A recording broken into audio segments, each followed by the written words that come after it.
keskustella We Encourage Oy:stä ja mä näytän, miten meidän Aino 8 chatbottia voi hyödyntää.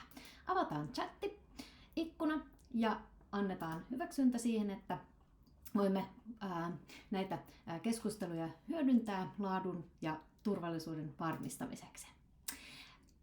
Ensimmäisenä botti antaa aina muistutuksen siitä, että ei jaettaisi mitään tunnistetietoja, sillä botin käyttäminen on täysin anonyymiä. Ja lisäksi ollaan koottu tähän muutamia ohjeita käyttäjille, joita suositellaan lukemaan. Käyttäjä voi aloittaa kysymyksellä, eli tässä tilanteessa käyttäjä pohtii, mistä tietää, onko parisuhteessa väkivaltaa vai onko se normaalia riitelyä. Siihen botti sitten koostaa vastauksen, jonka avulla käyttäjä voi pohtia omaa parisuhdettaan ja miettiä, onko siellä sellaisia asioita, joista pitäisi tai voi olla huolissaan. Hän jakaa lisää tietoa täältä, eli on tämmöinen tilanne, että toinen saa jotenkin aina käännettyä asiat päälailleen ja ei oikein tiedä, mistä on kysymys ja tuntuu, että on aina jotenkin itse syyllinen loppujen lopuksi. Botti antaa tietoa tästä, eli kyseessä saattaisi mahdollisesti olla sumutus, englanniksi gaslighting, joka on psykologisen manipuloinnin muoto, jossa toista pyritään tavallaan saamaan epäilemään omaa todellisuuttaan. Käyttäjä myös haluaisi tietää, minkälaisia henkisen väkivallan resursseja botti voisi hänelle mahdollisesti jakaa.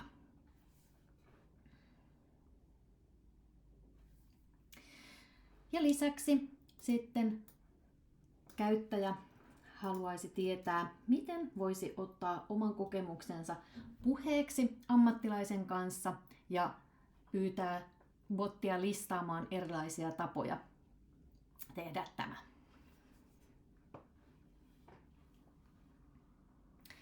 Botti koostaa listan asioista, eli millä tavoin käyttäjä voisi ammattilaisen kanssa asiaa lähteä mahdollisesti purkamaan, kun on valmis siihen. Ja lisäksi botti jakoi yhteystiedot, ja tässä kohtaa nämä on Suomen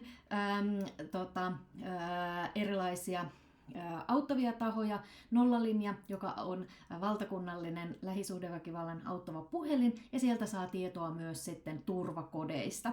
Riku antaa rikoksen mahdollisille uhreille tietoa sekä myös lähisuhdeväkivaltaa kokevat voivat sinne olla yhteydessä. Mieli ry tarjoaa mielenterveystukea ja Raiskauskriisikeskus Tukinainen antaa ohjeistusta seksuaalisen väkivallan uhreille. Jos käyttäjä vaikka haluaisi tietää lisää Nollalinjasta ja turvakodeista, hän saa siitä lyhyesti tietoa ja klikkaamalla tätä käyttäjä pääsee sitten Nollalinjan sivuille.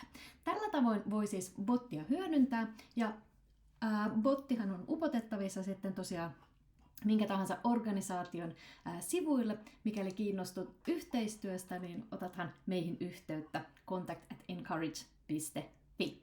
Tämä tästä tällä kertaa. Aino8.fi-sivustolla pääset testailemaan meidän chatbottia ja antamaan palautetta. Kiitos!